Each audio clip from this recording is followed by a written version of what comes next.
Hello and welcome back to Streaming Consciousness. My name is Mitch, and I'm here to talk about the shift in consciousness that's been happening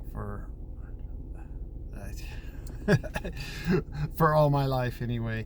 But I feel like it's accelerated in the past just couple months. If anybody who is experiencing something would like to comment, I'd love to hear what's going on with you. But I'm feeling some amazing shifts occurring, and I started just chronicling it. And for me, I think the big ones really started in COVID. And I was experiencing a really tremendous sense of big awakening happening, and an awakening that on a level that the earth itself was demanding that we shift.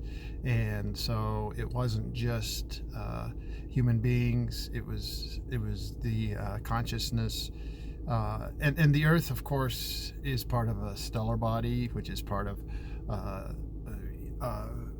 galaxy, which is part of a universe. So the earth as an individual is also moving in alignment with the energies. And energies, I don't think, is probably the best word for it, but that's the word we have. I think in time our vocabulary is going to expand to include more and more appropriate words.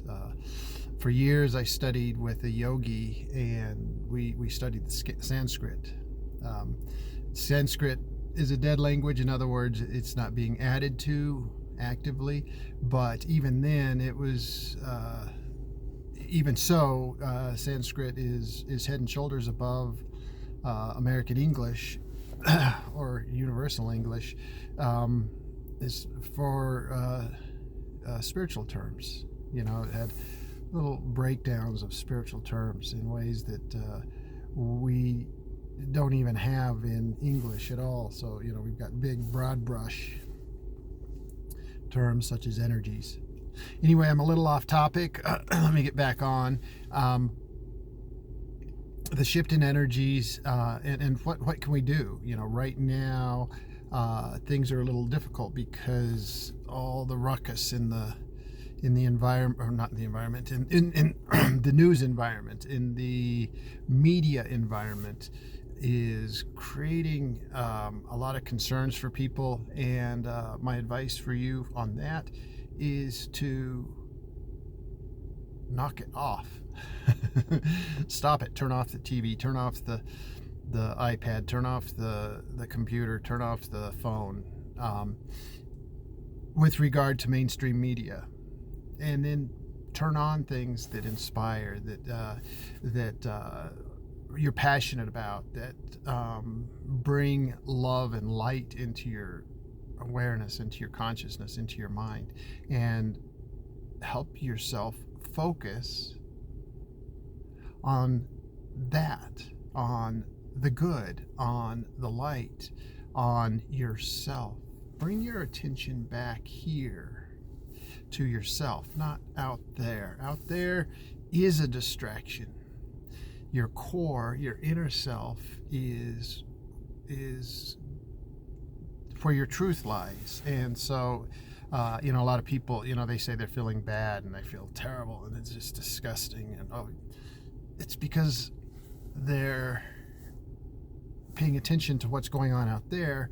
And when you're paying attention to what's going on out there, your inner reaction is, no, that's not the truth. The truth is something completely different. And so I feel bad. I feel anxiety, anxiousness, stress, outrage, and fascinating enough, the very emotion of outrage itself has an addictive quality. Outrage is, I've heard, more addictive than heroin, for example. So it's going to be hard. I no, it's going to be difficult to turn off the YouTube and the TV, but do it for your own awareness, for your own evolution. Step into your own light, to your greater light, and let the ruckus happen. But as you create your own light, your own sense of inner power, that will affect everything else. Your own sense of inner power, someone in pure connection with their own power is far, far, far more powerful than millions who are out there trying to tear things down and to disrupt. Those that are trying to disrupt and tear things down are working on the smallest piece of reality that exists.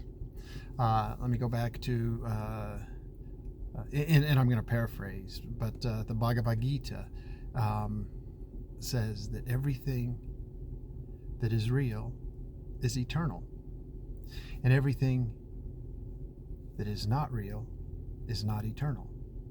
So if it's not eternal, it's not real. And so it's a weird concept for the mind to grasp, because the mind wants to live in its own creation, which is what we consider reality, which we consider this physical existence. But reality is, in fact, far, far greater, and it's what creates the capacity to have a sensation of physicality. But those people that are only working in this sensation of physicality are working in that, 0.00001% of all that is. So we are far, far, far more powerful when we're tapped into who we are. One thing I had wanted to talk about previously, and I shot a video and it glitched on me, I'm just new at this, was the fact that I'm seeing so many channelers on YouTube. And maybe it's because when I turn on a YouTube or my any type of media, it's not the mainstream media. It's not it's my go-to, ends up being those people who are in those venues that are looking outside of them, looking within themselves, or outside of conventional modes to find a truth that feels true, rather than a truth that somebody else is claiming but doesn't feel very good to me or you or really anybody, because it isn't a truth. So anyway, channeling, I'm seeing all these people that are channeling these off-world entities. And that's great and fine, because they've got a view of the whole playing field, and probably from front to back the entire scenario, whereas we're way down in the trees. So channeling from a larger entity, I get that. That's at this time, anything to help you feel better. But think of it this way too, is we are all channeling all the time, and we're channeling ourselves. So me channeling myself, and myself saying, so this personality, where does it live? Point it out to me. Point out the personality that this thing is, and maybe we'll have something to discuss. But right now I'm saying I'm channeling this personality, and this personality comes from the same place that all these other off-world beings are. So when I'm down here in the trees, when I'm on the playing field, and I'm feeling something isn't right, guess what? It's the same signal that the channelers that I'm seeing on YouTube are getting, but it's my own personal signal. So use your own signal. I do want to mention, though, that take a while to detox yourself from the popular media before really, getting into yourself.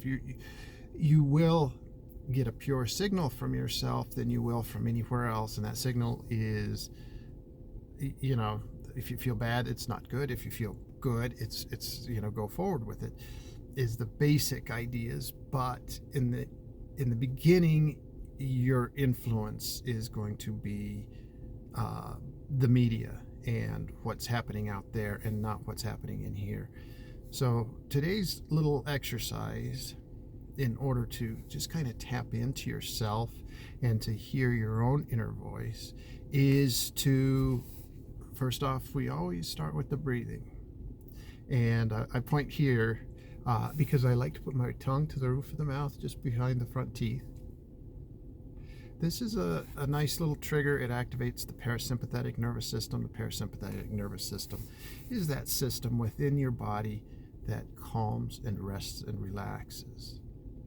And it helps to turn off the sympathetic nervous system, which is the one that excites and activates, and it's the one that floods the body with cortisol and adrenaline and these reactive style emotion chemicals, whereas the parasympathetic actually helps you come further up into your prefrontal and your hippocampus in your brain.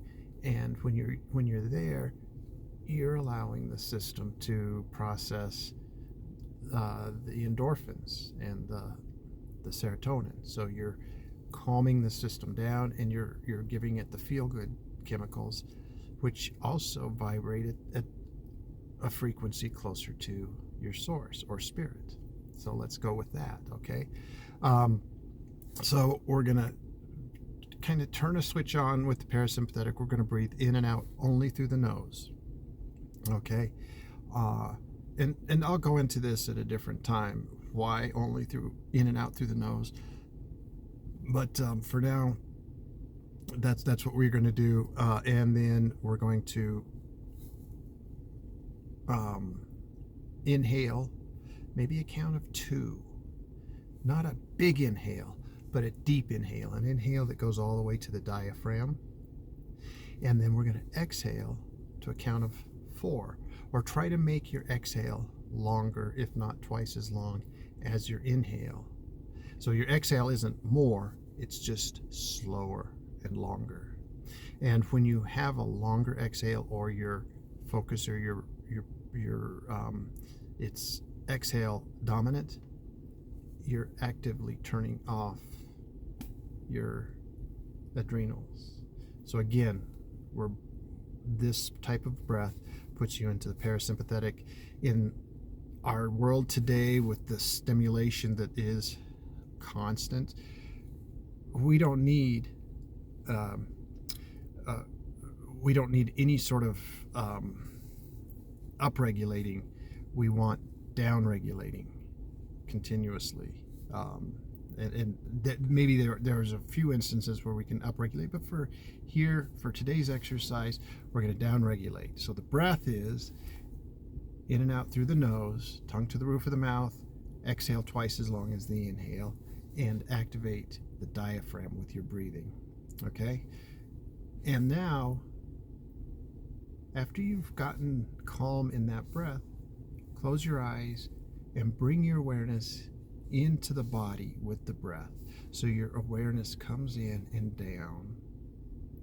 And I like to bring my awareness, at least initially, all the way down to the diaphragm, the solar plexus, and that's actually the power point of your body, the power center. And bring your awareness, your focus, your attention, your consciousness down to that diaphragm. Use all of your focus just to feel the rise and the fall of the diaphragm. the expansion and contraction of the inner body. And this focus, just by bringing it down, and by giving yourself something to look at, helps to keep it down in the body. You begin to find your awareness isn't of the mind. Your awareness is of something much, much greater. And the body is a nice conduit to go into your awareness. And just sit with that. I also sometimes suggest that you create an image of a container within. And that container goes from your hip bones all the way to your collarbones. And imagine being in the center of that container, and that container grows tight with the inhale, holds tight for a moment, and then relaxes with the exhale, holds that vacuum for a moment, and then grows tight again. And that's all you need to do. All you need to focus on is that container, being in that container, and that willingness to be non-analytical, non-thinking for just a few moments, a few minutes, do it for 15 minutes. And then watch to see, what inspirations come. Watch to see what feelings come. But for this exercise, really, it's a clearing and a cleansing. So we're not going to try and take it anywhere. We're just going to try and be in it for a spell. So hey, if you if you like these videos, please like, subscribe. I've got materials coming out. I do parasympathetic activations, vagal. I do all kinds of vagal nerve tonifications, that kind of thing, and I'll be bringing out all these as time goes on. So keep tuned in, and like, subscribe, send me a note. I'd love to hear it. Thank you so much. Have a wonderful, wonderful, awesome, glorious day. Bye bye.